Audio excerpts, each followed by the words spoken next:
All right, great. We are ready. Thank you, everybody, for joining us today. My name is Claudina Brochna, and I will be the host of today's webinar, which is organized by We Robotics. And we had some guest speakers from Linking Drones. More about them later, but you can already see Cesar's face on the screen. Thanks, guys, for joining us. We also have his colleague Simon, and behind the scenes, my colleague Ken from We Robotics is helping us with the logistics of this meeting.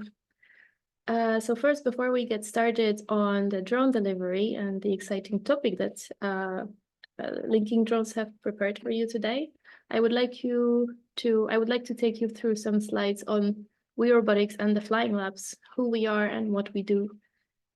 So We Robotics is a social impact organization that supports and connects local experts in drone, data, and AI technologies. And by doing so, we co-create a proven and replicable model to successfully localize and shift power at grassroots level. We amplify the power of local expertise to multiply sustainable solutions for development, aid, and climate, driven by local actors and supported by appropriate robotics technologies.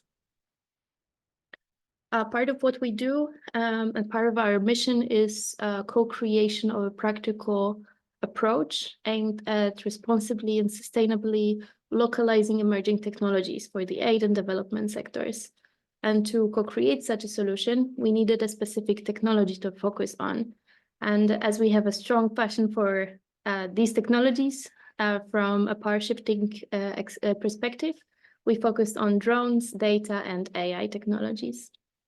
And we also document our learnings and share our experiences and model with other organizations that also want to push their localization efforts a step further, or try out a bottom-up and decentralized power approach to localization.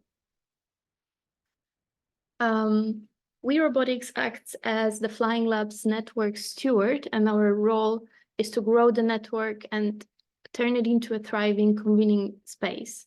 Much of our work is really behind the scenes so that the network as a whole, as well as individual Flying Labs, can grow and thrive. I already mentioned Flying Labs here and there during my presentation, so let's talk a little bit more about them. The Flying Labs act as the network members. They are fully independent and self-funded, and they join the network through a social franchise license, adhering to network guidelines. Within these guidelines, they have full agency over their decisions and activities. The Flying Labs network has grown from 3 countries in 2016 into a global network of around 40 independent knowledge hubs today. Collaborating with community partners in the humanitarian, health, environment, and development sectors, each Flying Lab strengthens the local level capacity and tech expertise, implements sustainable solutions within their communities, contributes to local ecosystems, and shares learnings across the network to catalyze positive impact. In line with the network's purpose, Flying Labs are self-financed, as I mentioned, as they are hosted by existing local organizations that already offer professional services and education around emerging technologies. They remain financially independent by offering their own training and their own professional services to local governments, businesses, NGOs, universities, etc. So without any more talking, I would like to hand over to our guest speaker, Cesar Serrano, the co-founder and CEO of Linking Drones. Before I do that, just a very quick reminder to please use the chat actively and share your questions in the chat so that we can address them later. Over to you, Cesar.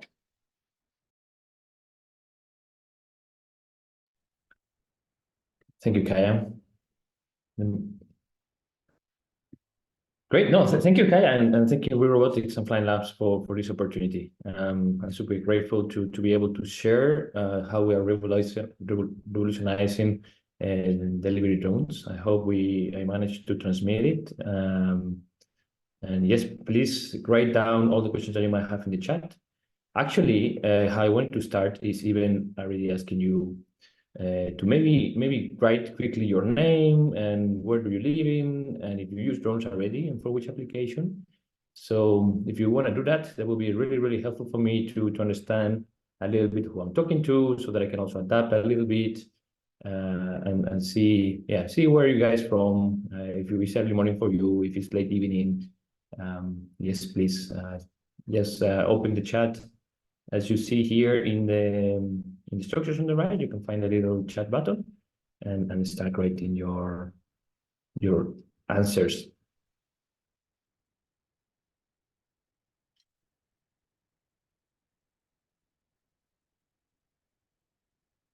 Please don't be shy. I would love to know who is in the room.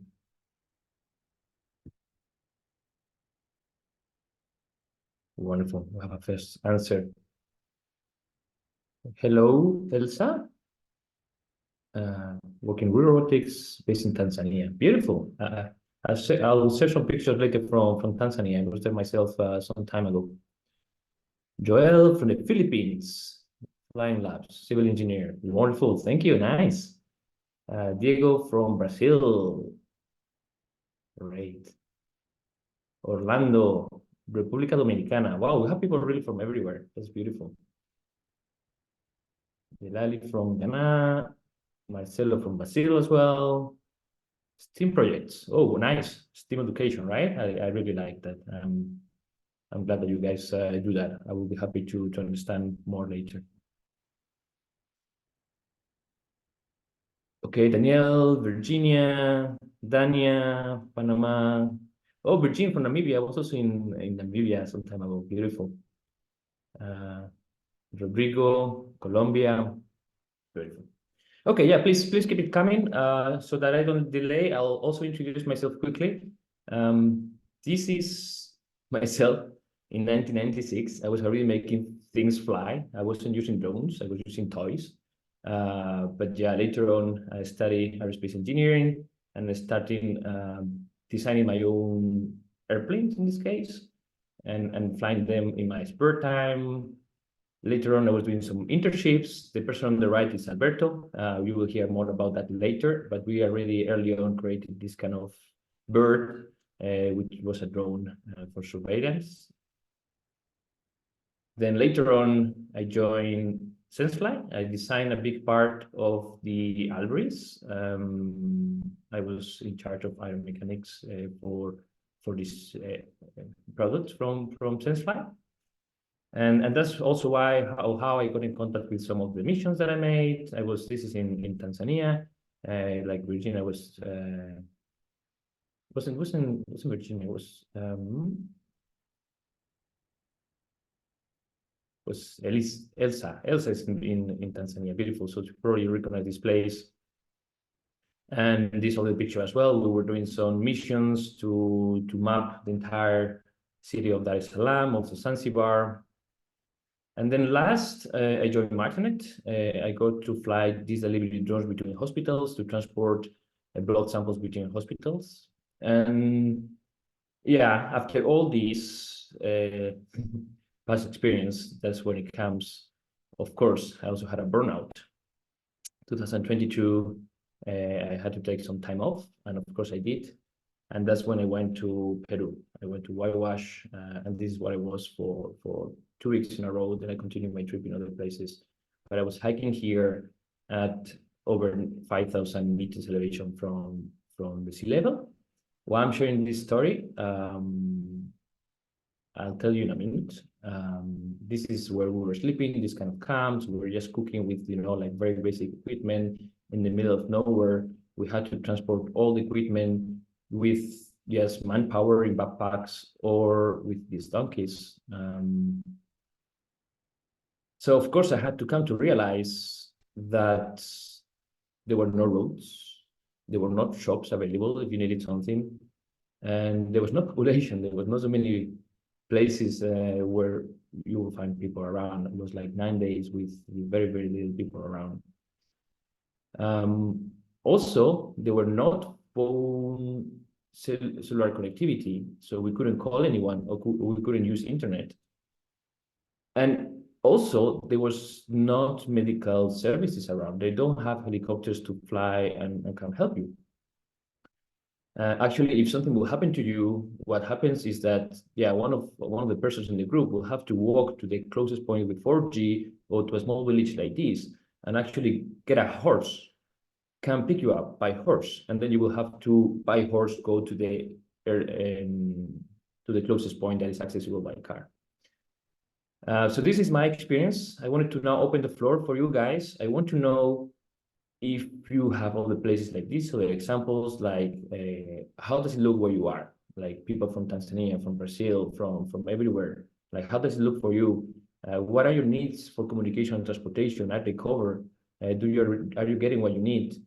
And how do you solve it now? Do you have to drive for maybe 5 minutes, or is it downstairs? Or you have to walk to get some products? Do you have easy access to medical help, or like people that live in the countryside and have maybe some animals? How do they get the access to goods? So please, if you can open the chat again quickly and drop a few message. I would love to read, yeah, how does it look for you? How easy it is to get things? Or if you know other examples like the one I shared before, where people are maybe not so well communicated.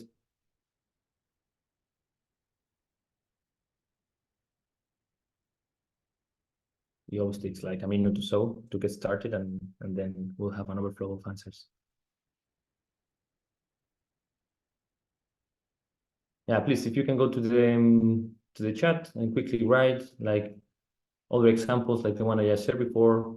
And of course, I'm sharing for a reason, right? Like next point, I'm gonna explain my experience, but I want to hear about yours.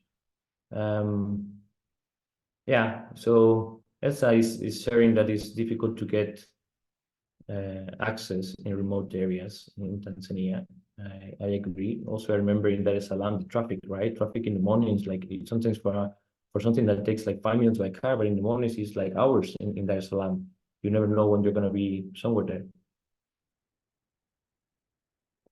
In Brazil, there's many regions with a proper infrastructure. Yes.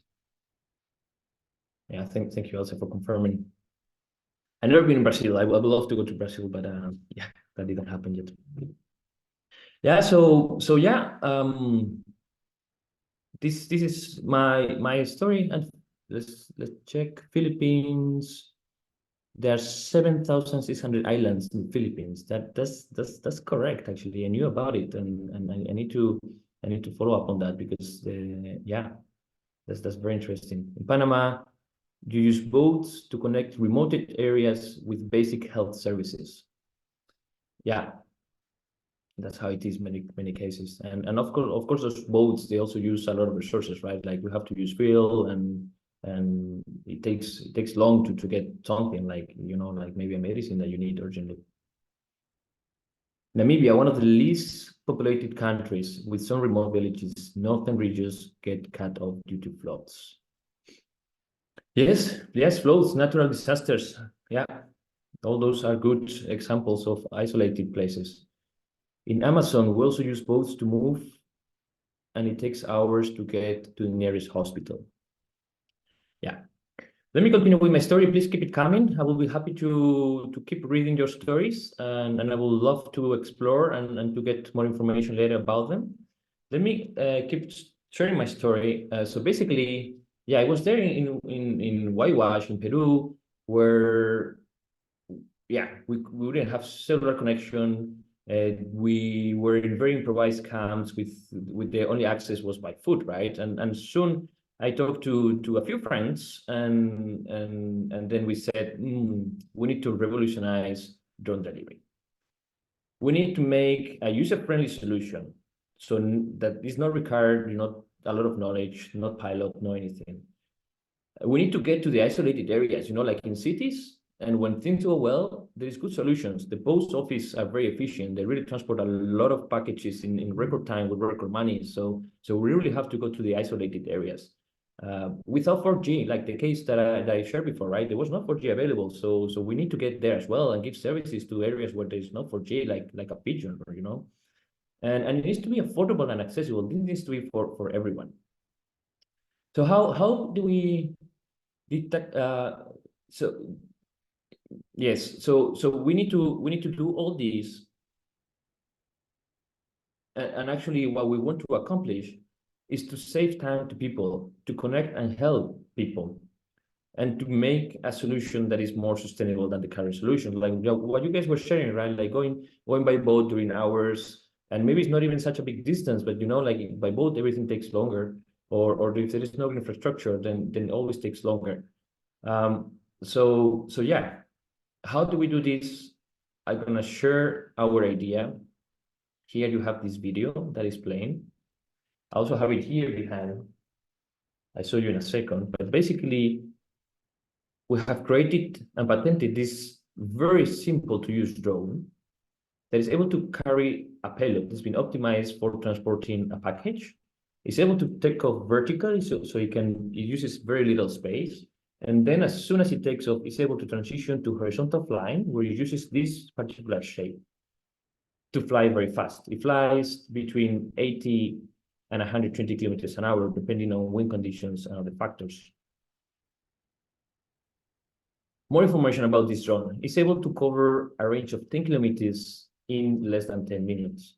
It transports 1 kilogram with a total weight, including this 1 kilogram, of 3 kilos. So it's really light. Also because of the regulations that are coming, that if it's less than 4 kilos, you can certify it for flying even near populated areas.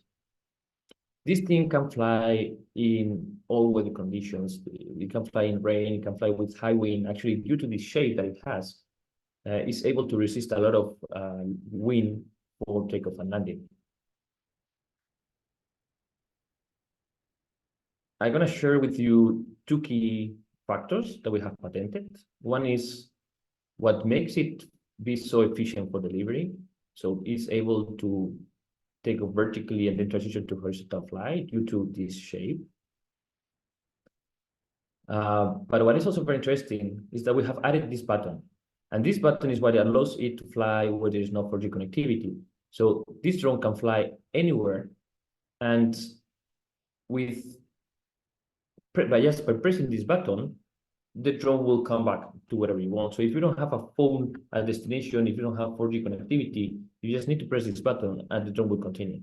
This is very useful as well. For instance, imagine if I need to fly from here to a pharmacy, from the pharmacy to the person that needs the medicine, and then come back. So with this button, we can pre-program a route so that it's not needed for a pilot on the other end, and it's not need for an application of 4G connectivity. So how does it work? Let me share a bit more in detail how we make it work. So this works by only using an application on the mobile phone. You can take the drone, put a payload inside. In this case, I brought some chocolate. I want to share chocolate because it's the birthday of a friend. So I'm going to put it here. Close it. And I will bring it outside to any takeoff point where we could take off. Let's say that's a good takeoff landing. Of course, we are indoors, so we wouldn't take off there, but like go outside and put it somewhere. Then I will use the application.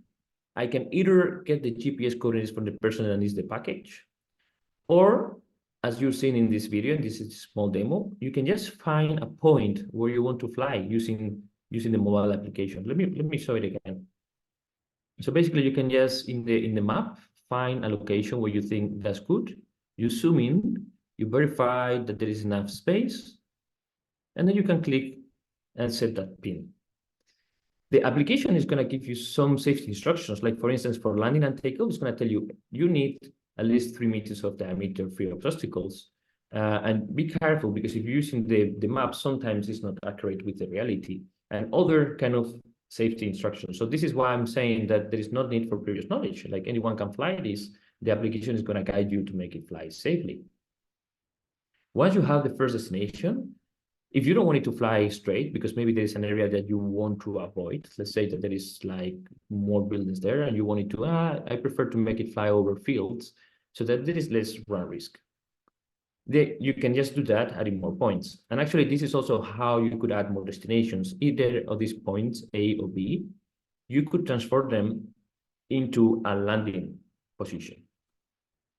Also, this application is going to get you with many other information, like it will tell you if there is an airport and there's a forbidden area. It's going to tell you what's your flight distance, if it's too much, if it's possible to do, if it's line of sight, if it's not line of sight, so that you really have all the information that you need to make your flight. And even we go as far as also guiding to do the pre-flight check, like for instance, checking the propeller, checking your drone is good, but also there is a certain other number of things that you have to check before you take off. And the application is gonna guide you step by step with the things that you need to know to be able to fly. And as soon as you did all this, then you press takeoff, there's gonna be a countdown, and the drone will just take off and go. You don't need to know how to pilot. The drone will just fly automatically. As I mentioned, once the drone lands, my friend can take the chocolate and press the button, and the drone will just return to me in this case. So this is how we want to get out there and make drone delivery possible for everyone. As I mentioned before, this drone doesn't need a pilot. With the application, you can do anything you have to do. It's fully autonomous, doesn't need infrastructure for ground, and you can send things from person to person. You don't need like a big structure, a big company to do it. It's available and accessible.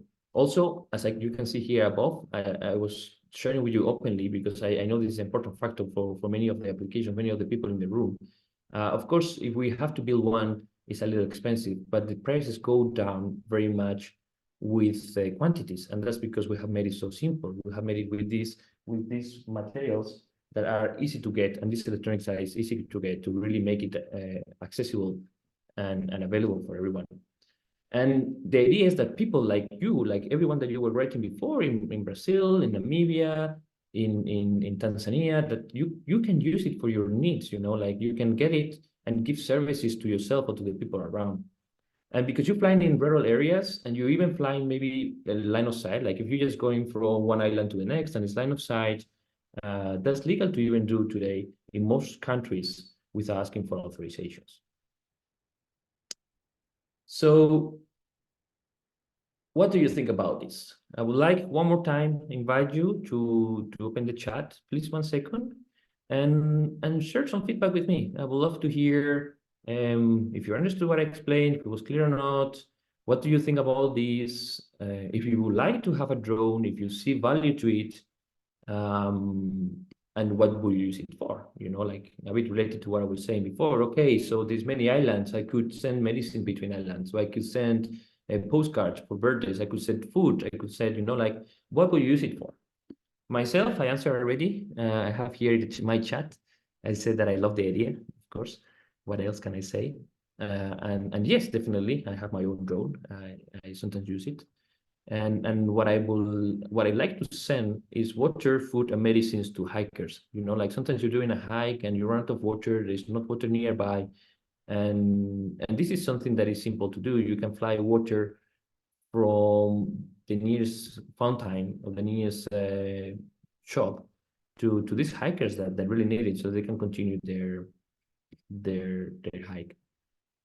So please, one more time, if you can open the chat quickly and share with me, what do you think about this? If you like to have a delivering drone or not, and what will you use it for?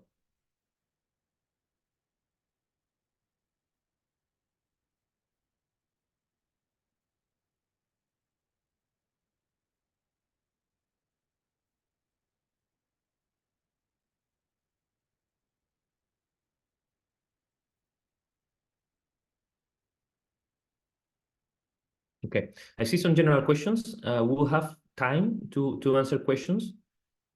Now I would like to continue with this topic so that I don't get lost.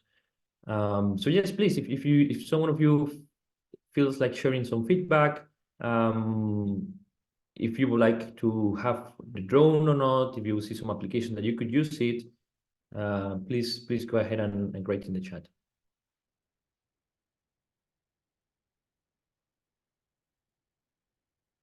I'll give you time to think about it. I'll continue with the last topic that I have for today. So one thing is this end-to-end system, because I understand that many people will just like to get the drone that is ready to fly and is ready to do the missions. You know, like the same that people buy a cleaning robot, that people can buy these drones that are available in market. However, I know also that many of you in the room, you use drones already, you have drones already, and that you are used to these drones. So actually, what we also want to make possible, and it's something that is available for us, is that we can make our application available to control over drones. So for instance, you could the drones that you're using already, which it can be a DJI, it can be a drone that has an autopilot or PX4, we can control them with the application so that you can reuse the drones that you have already. Imagine that you use a drone for making videos and suddenly there is like a natural disaster and you would like to send medicines to your friends. You can repurpose the drone that you are already using. You just have to find a way to put the cargo and use it.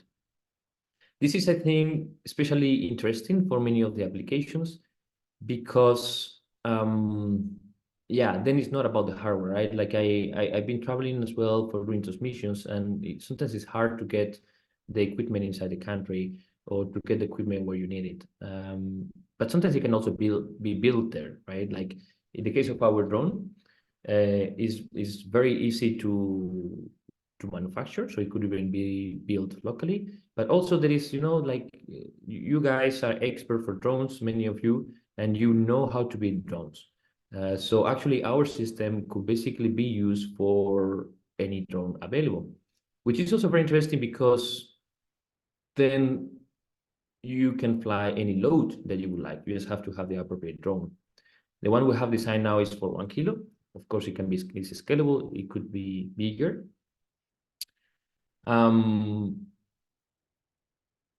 But any of the drones that you have available could be used. So for instance, if you make a drone that is able to transport 30 kilos, then you could transport 30 kilos using our system.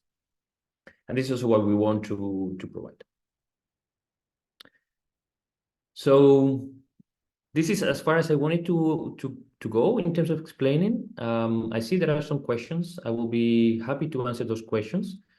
And I thought, you know, that's the best way to clarify some doubts. So if you want, I can start with some of them. So Dania is asking, what about temperature condition for the cargo? So there's multiple answers to this, Dania. For this drone, of course, it does not have insulation. But I've done tests when I was flying the Martinet drone, especially. We have done many tests with temperature, and because the flight duration is so short, usually the inertia that has the cargo is able to hold the temperature quite well. Like if you would need a medicine that is between room temperature, for instance, and you fly in very cold conditions, actually the inertia of the environment of the drone and the cargo itself is able to hold that temperature for longer. This being said, one more time, this drone is a design that we have right now, which is we have studied the market and is very useful, but it could be designed with a temperature control. Also, if you have a system already that is able to control temperature, then we could also design a drone for that and be controlled with the application. Let me know, Dania, if I answer your question or you have some follow-up questions. So Virginie is asking, what is the battery life? So the battery life is enough to fly 10 kilometers, one direction. Of course, it can be changed. How far can it go and return on one battery? Because you're taking off and landing 2 times, it's not 5 kilometers, it's a little bit shorter, it's around 4 kilometers. Anyway, the application will tell you exactly if you can reach or not, because it doesn't only depend on the distance, also depends on the wind conditions, it depends on the elevation that you have in between, right? If you climb in a mountain, then of course the maximum distance is reduced. What is the maximum take-off weight? For this drone, is 1 kilo. All this being said, once again, and there are other drones out there, and we can manufacture the drones even locally. So if you will need a drone that is able to transport more weight, fly farther or shorter, you can also do this, right? What I'm suggesting here is just a solution that you can buy off the shelf that is available online, actually on our website. But yeah, we can think of other drones. Even you can design your own drone, or if you have a drone, it can be used.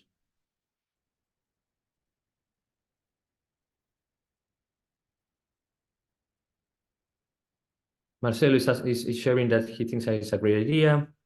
The fact that does not require 4G and any knowledge from the person at point B. Yeah, that is correct. That's very important for me. You know, like one application that I always think of is, okay, I know about drones. You know, like I'm an expert of drones, so sure, for me this is so easy to use. But my grandma is not. I also want to make this available for my grandma, right? For everyone. So me myself that have a drone, I can send the drone to the pharmacy. In the pharmacy, the medicine can be added. Pressing the button will go to my grandma. My grandma can take the medicine, and then pressing the button will return. So you know this is really key that we can do this. So that, as you say, Marcelo, is really does not require 4G or any knowledge. So really we can reach a larger number of people. Also imagine that we will have to do rescue. The person that is being rescued, imagine that he can still send a GPS coordinate, so he has a device that is broadcasting GPS coordinates, but this person doesn't know anything about drones, right? Or is even maybe injured and cannot really do much to maybe set the drone or whatever. So the good thing is that because we have the GPS coordinate, the drone will fly there, and that's all. The person can receive the package, the medicine, whatever it needs, and this can be as simple as a power bank to charge the phone and be able to have connection again, or a light or a blanket or some food, you know, like, and it's really nice that the person receiving can just receive it. And if we press the button, will come back. If not, the drone can be recovered later, of course.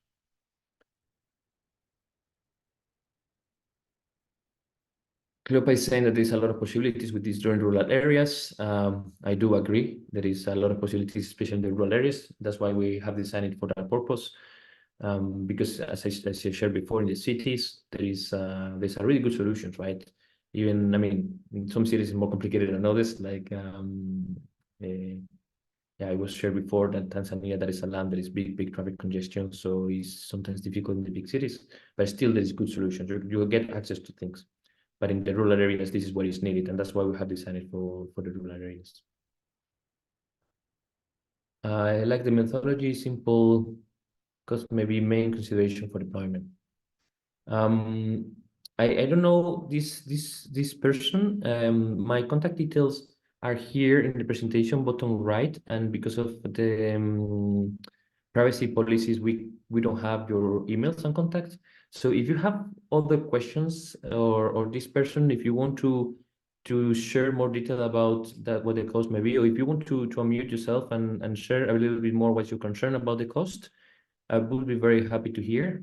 I don't have your name. I just know that you are from SRDP Consulting. I'm the one who asked the question. I'm Joel from the Philippines. It seems the methodology is very simple. It's especially at the receiving end, they just need to press a button, and then it will come back to the source. Yeah, but I think to make it cost effective, we would have to, or make it profitable, even it would have to be done at a more. We have to increase the scale of the operation. So at this point, I understand that you're just a startup, and there may be some startup costs. Maybe if the cost may be lowered, or if we can find some sponsor from our end also. I see Dr. Heidi. She's also from Philippines Flying Labs. Maybe that can work. We're interested in your solution. So thank you for the comment. What just clarifying, what would you think is a reasonable price? At this point, I don't have a number. But 4,000, maybe if we only have one or two, it may not be able to we may not be able to recover. The frequency may not be able to uh, recover enough. We really need to do some more studies on this. Yes. But we'd like to look into this, see how much, what's the frequency, and some scenarios that we could think of. But it's an interesting concept. At the very least, we can say that we are interested, and we'd like to do some more financial analysis, and we'd like to look at some scenarios that we can apply this to in our country, being an archipelago with thousands of islands. Yeah, thank you for your feedback. All right, so now I understand a bit more the nature of the question. Yes, because we're a startup and because it's a minimum viable product, so it is available, but of course it's produced in low units. Right now it's a little expensive. If you want to buy one unit, is 5,000. That's the price at the moment. However, as you can also see, with higher quantities, you get really low in price. Like once we manage to commercialize it and industrialize it at big quantities, then the price lowers and goes under 1,000 euros or even 500 euros. And this is key, right? What you're saying, because this means that you can really use the drone. Like imagine the rescue missions with a helicopter. This helicopter is costing, just the helicopter is one or two, usually more like 2,000 an hour, just for fuel and maintenance. That's the cost of flying these touring helicopters. You still have to pay all the people, right? Like the pilot, the co-pilot, the safety team behind and everything. So basically, this drone, even if we will just use it as a one-time use, which of course I don't encourage because of the waste, even though it can be recycled. We have decided that the plastics that it has are recyclable, and also the electronics can be reused.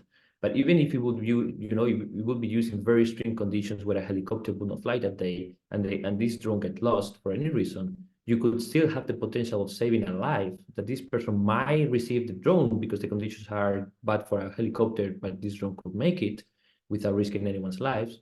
And the cost that you're only risking is this 500.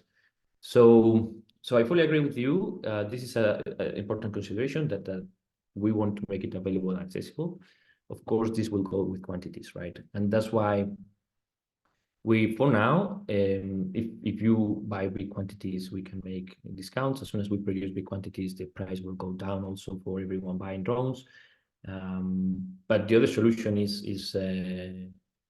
yeah, doing whatever drone that you might consider. I want to follow up with a question from. Did I answer? If you want to give quick feedback, if this is and we can engage later in a further conversation if you want. Yes, yeah, that's all for now. But we Right. certainly are interested.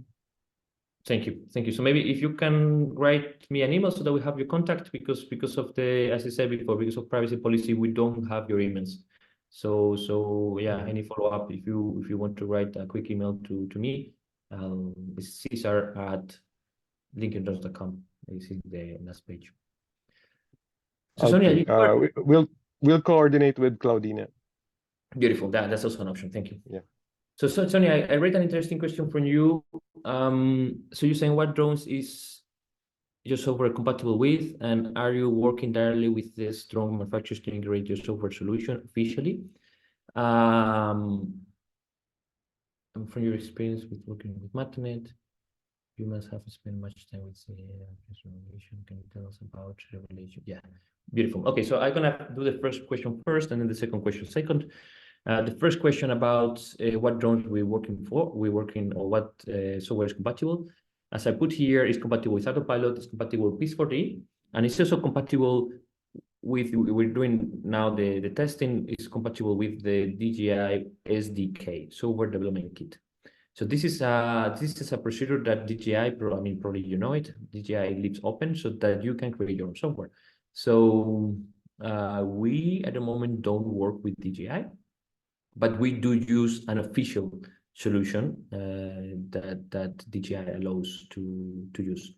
And then for all the drones, at the moment, we do not have any partnership with other drone manufacturers because really what we want to focus is on the drone, but we are open to check. Anyways, as soon as they use autopilot or PX4, so they use Maplink as a protocol, we are compatible with that.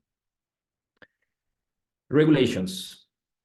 This is a very good question that everyone is asking. So about regulations, this is why we have designed this drone this way, right? Like right now, it's difficult to fly in cities. You need authorizations, as you were asked. Yeah, as it was in your question, working for Materent and my experience, it is difficult or takes time to get approvals. You need to have the right drone, you need to have the right team, you need to have the right operations, and you need to demonstrate that it's safe to fly in cities. However, in most countries, it's still legal to fly without a permit if you fly line of sight and you have control of the drone. So unpopulated areas, line of sight with control of the drone. So this is exactly what this drone is able to do. At the moment, to do that, we have a radio control, so you could take control manually of the drone if you had to. What we are now working on is implementing control with the same mobile phone, the application, so that you can control the drone to send the instructions that the drone will have to take.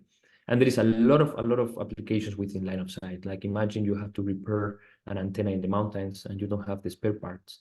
You could send the drone instead of driving for maybe an hour or two. If you had to cross a lake, if you had to cross a river, if you had to, do all these applications that alternatively are not time efficient and also they cost money for conventional transportation ways, with drones will be way more efficient, and this is still legal to do today within line of sight. Apart from the line of sight, you can still apply for permits. One way that we're also exploring is to get an LOC in Europe that allows us to approve operations remotely, and then also just asking for authorizations in a specific way. Sonia, is this answering your question? I don't know if you want to add something else.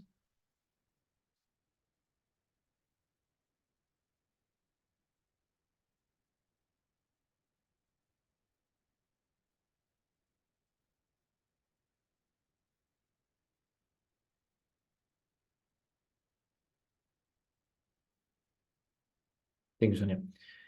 I like this comment. I just want to read it aloud.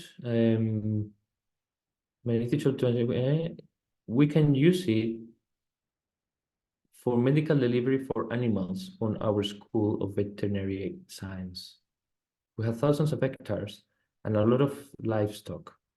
This is a lot of private land for us to test the solution. This is yeah, actually I didn't, it's true, and this is come back to the question before. Also in Europe there are some scenarios that if you can control the run risk, because it's maybe private land that you're sharing, then you can also fly beyond line of sight very easily. And actually this we have done already in the past with this drone near Madrid airport. So this is a very interesting topic that you bring here. That's why I was reading it out loud. Indeed, there is a lot of big extensions, can be companies, can be private land, can be farms, that drones could be a good solution for them. And because it's private land, it's very, very easy to get authorized to fly the drones, yeah, without many issues.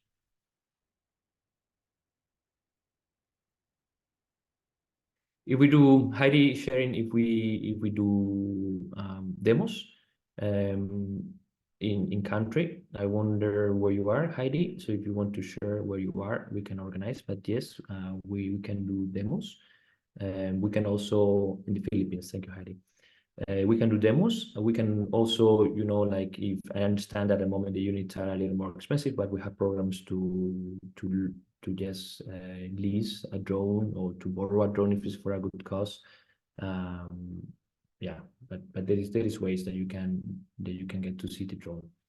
In the Philippines, I've never been, so that's maybe a good excuse to come and see the Philippines. What application would you like to use it for, Heidi? If you can, yes, please write me an email, Heidi. If you want to share your thoughts on the application, that would be nice, maybe for the group. Yeah, I work with Joel, and we've done medical cargo drone delivery here in the Philippines. We did island delivery, and we did mountainous region. We were able to deliver vaccines, but then, as you said, the limitation is like, of course, the human resource.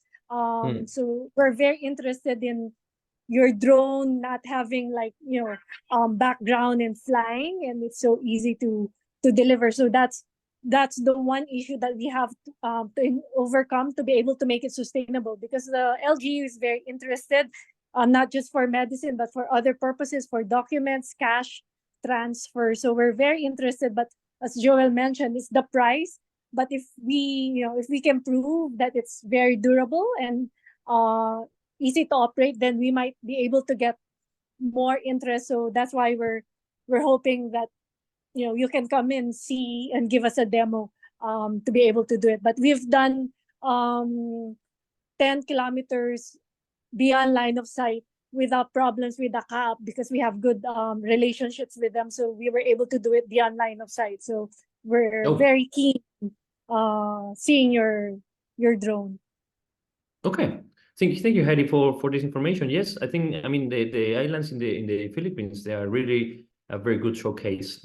So let's stay in touch. There's something that we could organize, and it's good to know that you control the local regulations, because of course I don't know the regulations. I know regulations for US, Europe, and a few more countries, but Philippines I don't. But it's good to know that you have experience there. So by all means, let's get in touch and see how we can organize a demo. Sonia, I see you have your hand up. Did you want to say something? Yeah, I will unmute myself. I have a last question.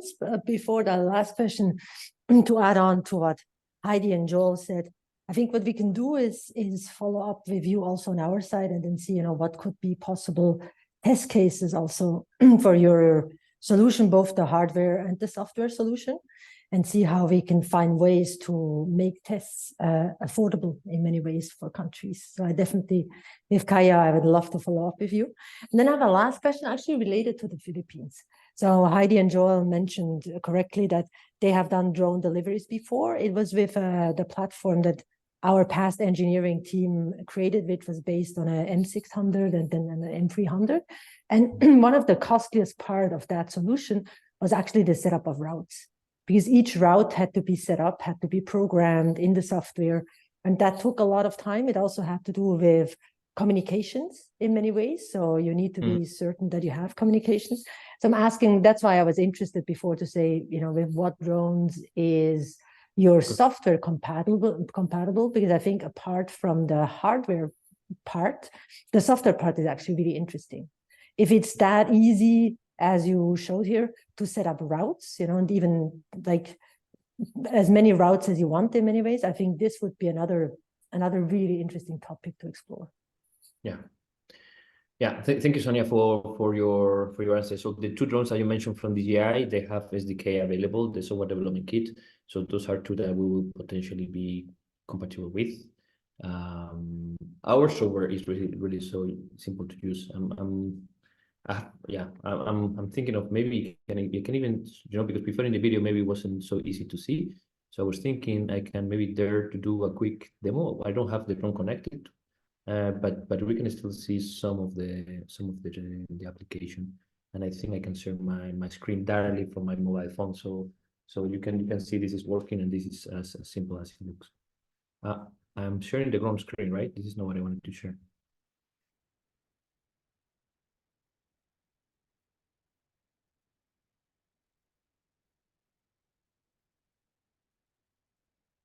Yeah, now you see my phone, right? So you see? Yes. Yes. Wonderful. So I can then open the Linking Drones application. It detects automatically where I am. At the moment, I'm in an island in Spain. I'm enjoying the warmth and the beauty of Spain as well, even though I usually live in Zurich. This is exactly where I am. I'm in a villa in the middle of absolutely nowhere. And this is very steep. There is this is the sea. to here is like 400 meters elevation difference. And yeah, we could say this, for instance, we could fly, let's decide we want to fly here. Looks like this person needs something from us.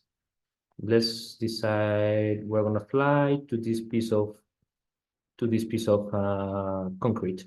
And because it's my friend, I know already that the area is big, that there is not anything, and I also give a call before I fly so that I confirm the car is not parked there.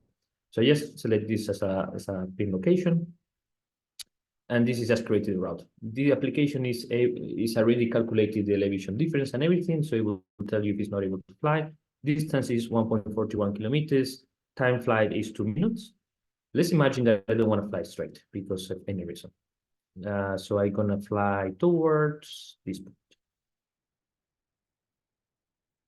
Boom. That's 2 kilometers. So it could even be considered a line of sight, and the 2K, that's usually what regulations say. It depends on the country. So this I could still make. It's not populated. I will have the drone in line of sight because it's downhill, and I have a clear view. So this I could maybe do. Also, I want to show you if I make it a bit more than 2K. Oh, now it's gonna say it's more than 2K. Be careful. You're clearly not in line of sight anymore, right? Okay, before you could or could not be. Now you're clearly not in line of sight anymore. So in next steps, it would ask you if you have permits, if you can do this or not. Also, something that I want to do is now point A is a fly, is a point to fly. But instead of doing that, I can open the menu and I can set as a landing. So now my drone is flying from my villa to this field. Let's imagine that I need to pick up some grapes or something that is right here in this field. And now I'm gonna send it directly to the company that is dealing with the grapes. And not only that, but I can also ask the drone to come back. Boom. Now we design the last line and the drone will come back. It's telling me that the maximum distance is 3.72. It has 2 landings and takeoffs, so it's still within range. It's just telling me be careful, it's outside line of sight.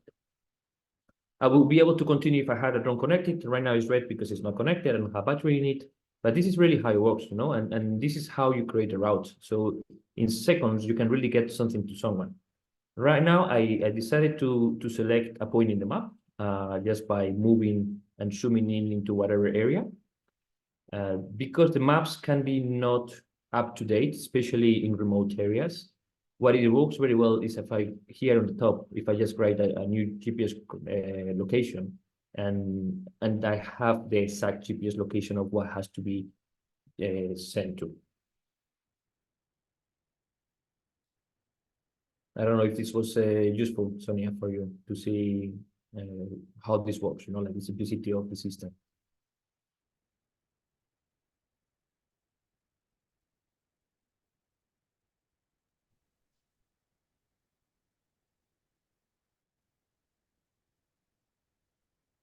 Sorry, problem unmuting myself. Yeah, absolutely. Thank you so much.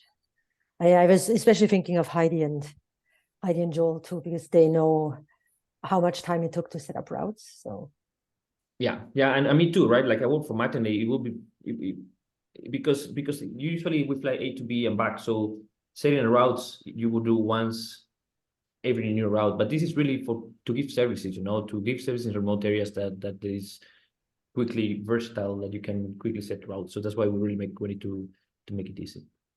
Kaya, I see a question from you. What is the fail-safe mechanism? For example, when you lose connection with the drone.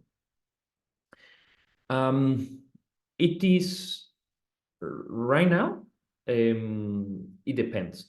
If you're just flying with the application and you're flying in a remote area where there is no 4G or connectivity, it's designed to lose connectivity. So imagine that you're doing a rescue mission. I'm getting the medicines to the person, and I don't care how's the weather. I don't care if I have 4G. I don't care what happens to the drone. I just go and I deliver the blanket, the food, the medicine to the person in the mountains. This is one mode, and the drone will just continue flying as long as, you know, like it will just fly. We have some check in flight, like for instance, if the battery will not be enough to go there because of strong winds and things, the drone will automatically come back. So we do still have fail safes to, even if we lose connection in flight, because we will lose connection in this kind of, is designed to lose connection. There is still fail-safes that the drone will return if there is not enough battery.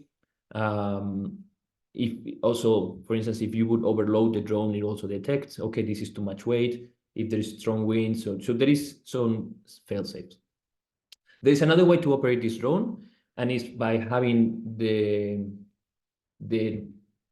control of it with the remote, and then you can decide what happens. You can decide if the drone continues flying, even if you lose a signal with the radio, or you can decide that the drone will come back if you lose signal with the direct radio. So that's in that moment you become a professional operator. You're not a consumer operator, so you are in control of your operations, and you decide what the fail-safe or what the behavior should be for your flight in your specific conditions. All right, thank you. Thank you, Kaya, for your question. Any other questions? I think we still have like a few more minutes, but that's a few more minutes. So if someone wants to launch a last question, I will be happy to tackle that question. And if there is nothing else, then from my side, this was all. Thank you so much for your attention. Thank you for your feedback. This is really, really valuable for us, and we would love to keep in contact. Please write an email. You can find it in the website as well, or through Kaya. You can ask for my contact, and let's be in touch. I think there is a lot of applications that we can test. I would love to go to the Philippines and fly between islands. Like I was thinking, not for the Philippines, but other countries as well. Like flying between islands is really a topic.